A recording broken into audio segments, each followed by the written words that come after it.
Hello friends, welcome to our YouTube channel Das informative. তো বন্ধুরা, Indian এয়ারফোর্সের নতুন ভ্যাকেন্সি প্রকাশিত হয়ে গেছে। তো আজকের ভিডিওতে আমরা অফিসিয়াল নোটিফিকেশন নিয়ে এর ফুল ডিটেলস নিয়ে আলোচনা করব। তো অবশ্যই চ্যানেলে প্রথমবার হলে সাবস্ক্রাইব করে পাশে থেকো। এই চ্যানেলের মাধ্যমে যে কোনো চাকরি সংক্রান্ত official update, form fill up video পেতে থাকবে। এছাড়া বন্ধুরা, যে সমস্ত ভ্যাকেন্সি প্রকাশিত হয়ে গেছে এবং ফর্ম ফিল আপ চলছে, এর উপর অলরেডি ভিডিও দিয়েছি। অবশ্যই তোমরা এই ভিডিও ডিসক্রিপশনে অথবা একবার হলেও চ্যানেল ভিজিট করে দেখে নিতে পারো। তো চলো বন্ধুরা, আজকের ভিডিওটি আমরা শুরু করি। তো বন্ধুরা, এই মুহূর্তে দেখতে পাচ্ছ সেই অফিসিয়াল ফুল ডিটেল নোটিফিকেশন, যা এখন আমরা আলোচনা করব। তো সবার উপরে দেখতে পাচ্ছ ইন্ডিয়ান এয়ারফোর্স, ভারতীয় বায়ুসেনা। তো বন্ধুরা, এখানে এটাই বলেছে যে আনমেরিড ইন্ডিয়ান মেল এবং ফিমেল ক্যান্ডিডেটরা এখানে কিন্তু অনলাইনে আবেদন করতে পারবে অগ্নিবীর বায়ুতে, ঠিক আছে, যা হচ্ছে 01/2025 জন্য। এবং বন্ধুরা, এর যে অনলাইন আবেদন প্রক্রিয়া, অনলাইন রেজিস্ট্রেশন শুরু হবে 17 জানুয়ারি 2024 থেকে শুরু করে 6 ফেব্রুয়ারি 2024 পর্যন্ত। এবং বন্ধুরা, এর কিন্তু এক্সাম ডেটও এখানে দিয়ে দিয়েছে। বলা হয়েছে যে অনলাইন এক্সাম শুরু হবে 17 মার্চ 2024 থেকে, ঠিক আছে।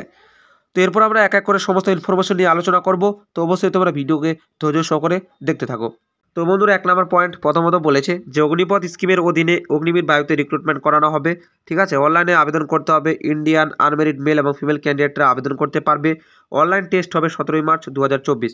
এরপর বলেছে বন্ধুরা, এই যে সিলেকশন টেস্ট, এটা কিন্তু কমিশন অফিসার, পাইলট, নেভিগেটর বা এয়ারম্যানের জন্য নয়, ঠিক আছে। তারপর বলেছে অনলাইনে আমরা আবেদন করতে পারবো।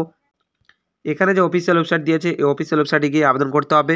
এবং বন্ধুরা, এই যে এক্সামিনেশন, এটা হচ্ছে অগ্নিবীর বায়ু ইনটেক 01/2025 জন্য। এরপর নিচের দিকে বলা হয়েছে অনলাইনে রেজিস্ট্রেশন প্রক্রিয়া শুরু হবে 17 জানুয়ারি 2024 থেকে, লাস্ট ডেট হচ্ছে 6 ফেব্রুয়ারি 2024 পর্যন্ত, ঠিক আছে। এখানে যে অফিসিয়াল ওয়েবসাইট দেওয়া রয়েছে, এই অফিসিয়াল ওয়েবসাইটে গিয়ে আমরা অনলাইনে আবেদন করতে পারবো। এরপর বলা হচ্ছে এলিজিবিলিটি ক্রাইটেরিয়া, অর্থাৎ যোগ্যতা।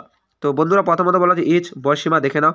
বলা হয়েছে 2 জানুয়ারি 2004 থেকে শুরু করে 2 জুলাই 2007 মধ্যে যাদের বয়সীমা রয়েছে, তারা কিন্তু এলিজিবল আবেদন করার জন্য, ঠিক আছে। তারপর আমরা একটু নিচের দিকে চলে আসি বন্ধুরা, তোমরা চাইলে এগুলো একটু দেখে নিতে পারো, ঠিক আছে, যেগুলো এক্সট্রাভাবে বলে দেওয়া হয়েছে ইনফরমেশন। তো এরপর বন্ধুরা বলা হচ্ছে এডুকেশনাল কোয়ালিফিকেশন, অর্থাৎ শিক্ষাগত যোগ্যতা। তো প্রথমত বলেছে এই নাম্বারে সায়েন্স সাবজেক্ট, ঠিক আছে। তো দেখে নাও কি বলেছে। বলেছে ইন্টারমিডিয়েট অর্থাৎ 10+2 পাস হতে হবে, তার সাথে ম্যাথামেটিক্স, ফিজিক্স এবং ইংলিশ সাবজেক্ট থাকতে হবে। এবং বন্ধুরা, টোটাল কিন্তু মিনিমাম 50% অফ মার্কস থাকতে হবে এবং 50% মার্কস ইন ইংলিশ আলাদাভাবে থাকতে হবে। এরপর বলেছে অর দিয়ে 3 years diploma course in engineering. এখানে যে ট্রেডগুলোর কথা বলা আছে, এগুলোর উপর কিন্তু থাকলেও আবেদন করতে পারবে। এবং একই রকমভাবে 50% কিন্তু মিনিমাম মার্কস থাকতে হবে টোটাল, এবং ইংলিশে আলাদাভাবে 50% মার্কস থাকতে হবে। এরপর অর দিয়ে আবার বলা হয়েছে বন্ধুরা, যাদের ভোকেশনাল কোর্স করা রয়েছে, ঠিক আছে, দেখতে পাচ্ছ 2 years vocational course with non vocational subject, যেখানে ফিজিক্স এবং ম্যাথামেটিক্স বলা হয়েছে। তো এখানেও একই রকমভাবে মিনিমাম 50% মার্কস থাকতে হবে টোটাল, এবং 50% মার্কস থাকতে হবে ইংলিশে। এরপর বলা হয়েছে যাদের সায়েন্স সাবজেক্ট নেই, ঠিক আছে, আদার দেন সায়েন্স সাবজেক্ট। তো বন্ধুরা, একই রকমভাবে ইন্টারমিডিয়েট অর্থাৎ 10+2 পাস হতে হবে এবং মিনিমাম টোটাল 50% মার্কস থাকতে হবে এবং 50% মার্কস ইংলিশে আলাদাভাবে থাকতে হবে, ঠিক আছে। তো এখানে ভালোভাবে পরিষ্কার করে বলে দিয়েছে, তোমরা এগুলো দেখে নেবে। এরপর নিচের দিকে আসি, বলা হচ্ছে বন্ধুরা মেডিকেল স্ট্যান্ডার্ড, ঠিক আছে। তো দেখে নাও মেডিকেল স্ট্যান্ডার্ড কি বলেছে মেল ফিমেলদের জন্য। প্রথমত বলেছে হাইট। তো বন্ধুরা, মেল ক্যান্ডিডেটদের জন্য মিনিমাম হাইট 152.5 সেন্টিমিটার এবং ফিমেল ক্যান্ডিডেটদের জন্য মিনিমাম হাইট 152 সেন্টিমিটার। এবং বন্ধুরা, যে সমস্ত ক্যান্ডিডেটরা নর্থ ইস্ট হিল এরিয়া থেকে বিলং করবে, যেমন উত্তরাখণ্ড বলা হয়েছে, তো সেই হিসেবে তাদের হাইট হচ্ছে 147 সেন্টিমিটার। এবং যারা লক্ষদ্বীপ থেকে বিলং করবে, তাদের মিনিমাম হাইট 150 সেন্টিমিটার, ঠিক আছে। তোমরা এটা ভালোভাবে একটু দেখে নিতে পারো। এরপর বলেছে ওয়েট। তো বন্ধুরা, হাইট এবং এজের হিসাবে কিন্তু এখানে ওয়েট মেজারমেন্ট করা হবে। তারপর বলেছে চেস্ট। তো ছেলেদের জন্য চেস্ট মেজারমেন্ট করা হবে মিনিমাম 77 সেন্টিমিটার, 5 সেমি ফোলাতে হবে। এবং ফিমেলদের ক্ষেত্রে বন্ধুরা শুধুমাত্র 5 সেন্টিমিটার এক্সপেনশন করতে হবে। তারপর বলেছে হেয়ারিং, ডেন্টাল, তোমরা এগুলো একটু দেখে নিতে পারো। মেডিকেল স্ট্যান্ডার্ড বলা হয়েছে। তারপর বলা হয়েছে ভিজুয়াল স্ট্যান্ডার্ড কীরকম হতে হবে চোখের হিসেবে দেখে নাও, ঠিক আছে। তো এছাড়াও বন্ধুরা, এরপর এখানে মেডিকেল স্ট্যান্ডার্ড হিসেবে এগুলো দেওয়া রয়েছে, তোমরা চাইলে এগুলো একটু দেখে নিতে পারো, ঠিক আছে। ফর ফিমেল ক্যান্ডিডেটদের জন্য এখানে বলে দেওয়া হয়েছে, দেখতেই পাচ্ছ। তো এরপর নিচের দিকে ট্যাটু নিয়েও বলা হয়েছে, তোমরা এগুলো চাইলে একটু দেখে নিতে পারো। তারপর বলা হয়েছে শিখ ক্যান্ডিডেটদের জন্য, ঠিক আছে। তো তারপর বলা হয়েছে বন্ধুরা টার্ম অ্যান্ড কন্ডিশন নিয়ে। তোমরা জানো যে অগ্নিপথ স্কিমের যে টার্ম অ্যান্ড কন্ডিশনগুলো রাখা হয়েছে, ঠিক আছে। তো সেই হিসেবে এখানে তার ডিটেলসগুলো দেওয়া রয়েছে, যে কত বছর এখানে সার্ভিস, তারপর কী হিসেবে এখানে ট্রেনিং করানো হবে, কী হিসাবে এখানে লিভ দেওয়া হবে, ঠিক আছে, এবং কী হিসাবে স্যালারি স্কেল রাখা হয়েছে। তোমরা এগুলো সমস্ত কিছু জানো, এবং প্যাকেজের কথা বলা হয়েছে, ঠিক আছে। তো এগুলো নিয়ে আর আলোচনা করলাম না, নাহলে ভিডিওটি অনেক বড় হয়ে যাবে। তো এরপর আমরা নিচের দিকে চলে আসি বন্ধুরা। তো এর সিলেকশন প্রসেসটা একটু দেখে নিই। প্রথমত বলেছে ফেজ 1, যেখানে অনলাইন টেস্ট নেওয়া হবে, ঠিক আছে। প্রথমে অনলাইন টেস্ট হবে বন্ধুরা, এটাই বলা হয়েছে। তারপর বলা হচ্ছে বন্ধুরা সায়েন্স সাবজেক্ট যাদের রয়েছে তো তাদের সেক্ষেত্রে অনলাইন টেস্টের সময় 60 মিনিট সময় দেওয়া হবে এবং ফিজিক্স, ম্যাথামেটিক্স এবং ইংলিশ থেকে প্রশ্ন থাকবে। 10+2 সিবিএসসি সিলেবাস কিন্তু থাকবে, ঠিক আছে। এবং যাদের সায়েন্স সাবজেক্ট নেই অর্থাৎ আদার দেন সায়েন্স সাবজেক্ট তো তাদের সেক্ষেত্রে 45 মিনিট সময় দেওয়া হবে এবং তাদের ইংলিশ এবং তার সাথে বলা হচ্ছে রাগা অর্থাৎ রিজনিং অ্যান্ড জেনারেল অ্যাওয়ারনেস থেকে প্রশ্ন থাকবে। প্রশ্নপত্র হবে সিবিএসসি সিলেবাস অনুযায়ী, ঠিক আছে।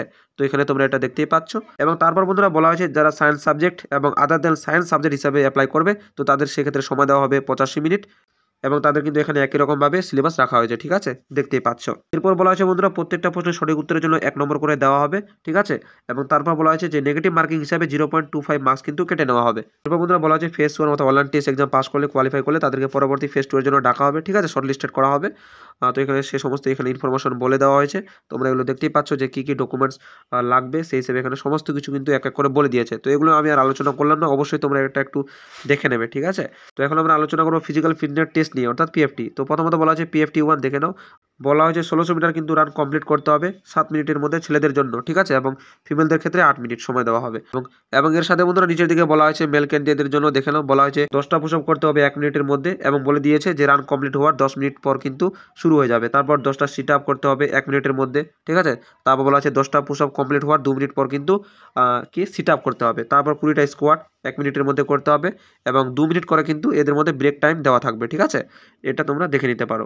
পরবর্তী ফিমেল ক্যান্ডিডেট তো একই রকমভাবে এখানে বলা হচ্ছে 10টা সিট আপ করতে হবে ফিমেলদের 1 মিনিট 30 সেকেন্ডের মধ্যে এবং রান কমপ্লিট হওয়ার 10 মিনিট পর কিন্তু এটা শুরু করবে। তারপর 15টা স্কোয়াট করতে হবে 1 মিনিটের মধ্যে এবং 10টা সিট আপ করার 2 মিনিট পর কিন্তু 15টা স্কোয়াট করতে হবে, ঠিক আছে। তারপর যে সমস্ত ক্যান্ডিডেট এই ফিজিক্যাল ফিটনেস টেস্ট পাস করবে তাদেরকে পরবর্তী স্টেপ টেস্ট 3 জন্য ডাকা হবে যেখানে মেডিকেল এক্সামিনেশন হবে। এখানে এই সমস্ত ডিটেলসগুলো দেওয়া রয়েছে, তোমরা চাইলে এটা একটু ভালোভাবে দেখে নিতে পারো, ঠিক আছে। বন্ধুরা বলা হয়েছে যে হাউ টু অ্যাপ্লাই অর্থাৎ কীভাবে আবেদন করতে হবে। তো এখানে বলে দিয়েছে যে অনলাইনে আমাদের আবেদন করতে হবে এখানে যে অফিসিয়াল ওয়েবসাইট দেওয়া রয়েছে এই অফিসিয়াল ওয়েবসাইটে গিয়ে, ঠিক আছে। এবং তার সাথে বলা হয়েছে যে আবেদন করার সময় কী কী ডকুমেন্ট আমাদের আপলোড করতে হবে দেখতেই পাচ্ছ। ক্লাস 10 অর্থাৎ ম্যাট্রিকুলেশন পাসিং সার্টিফিকেট, তারপর বলেছে ইন্টারমিডিয়েট অর্থাৎ 10+2, ঠিক আছে, মার্কশিট, তারপর বলেছে হায়ার এডুকেশন কোয়ালিফিকেশন যদি থেকে থাকে এক্সট্রা হিসাবে সেগুলো কিন্তু আমরা আপলোড করতে পারবো। এরপর বন্ধুরা অর দিয়ে অথবা দিয়ে বলা হয়েছে, শুধুমাত্র এটা শিক্ষাগত যোগ্যতার ক্ষেত্রে বলা হয়েছে, ঠিক আছে, অর দিয়ে তোমরা এটা একটু দেখে নেবে। তো এরপর ডি নাম্বারে বলা হয়েছে যে পাসপোর্ট সাইজের কালার ফটোগ্রাফ কিন্তু লাগবে দেখতে পাচ্ছ এবং রিসেন্ট পাসপোর্ট সাইজের কালার ফটোগ্রাফ হতে হবে, ঠিক আছে, কত সাইজের মধ্যে আপলোড করতে হবে এখানে সমস্ত কিছু ভালোভাবে পরিষ্কার করে বলে দিয়েছে। যখন এর আবেদন প্রক্রিয়া শুরু হয়ে যাবে তখন কিন্তু তোমরা এর উপর অনেকগুলো ভিডিও পেয়ে যাবে, তো অবশ্যই তোমরা ভালোভাবে দেখে শুনে আবেদনটা করবে। তারপর লেফট হ্যান্ড থাম্বের যে সাইজ হতে হবে তা বলে দিয়েছে, সিগনেচারের সাইজের কথা বলেছে, ঠিক আছে, candidate parents father mother guardian signature যাদের ক্ষেত্রে অ্যাপ্লিকেবল তো তাদের কথা বলা হয়েছে। এরপর বলা হচ্ছে এক্সামিনেশন ফি অর্থাৎ অ্যাপ্লিকেশন ফি কত লাগবে দেখে বলা হচ্ছে এক্সামিনেশন ফি 550 টাকা লাগবে, ঠিক আছে, এবং অনলাইনে কিন্তু এই টাকা পেমেন্ট করা যাবে। তারপর নিচের দিকে বন্ধুরা আরও ডিটেলস দেওয়া রয়েছে, তোমরা চাইলে এগুলো একটু এক এক করে দেখে নিতে পারো, ঠিক আছে। তো আর বন্ধুরা বিশেষ সেরকম কিছু নেই, এখানে জেনারেল হিসাবে কিছু বলে দেওয়া হয়েছে যে অবশ্যই ভালোভাবে আবেদন করতে হবে যাতে কোনো রকম মিস্টেক ভুলভ্রান্তি না হয়, ঠিক আছে। এনরোলমেন্ট লিস্ট কবে প্রকাশিত করা হবে সমস্ত কিছু কিন্তু এখানে বলে দিয়েছে, ঠিক আছে বন্ধুরা। তো অবশ্যই তোমরা যদি অ্যাপ্লিকেবল এলিজিবল হয়ে থাকো তাহলে তোমরা কিন্তু অনলাইনে আবেদন করতে পারবে, ঠিক আছে, যখন এর আবেদন প্রক্রিয়া শুরু হয়ে যাবে। ঠিক আছে বন্ধুরা আজকে ভিডিও দেখাবে পরবর্তী ভিডিওতে, সবাই ভালো থাকবে সুস্থ থাকবে।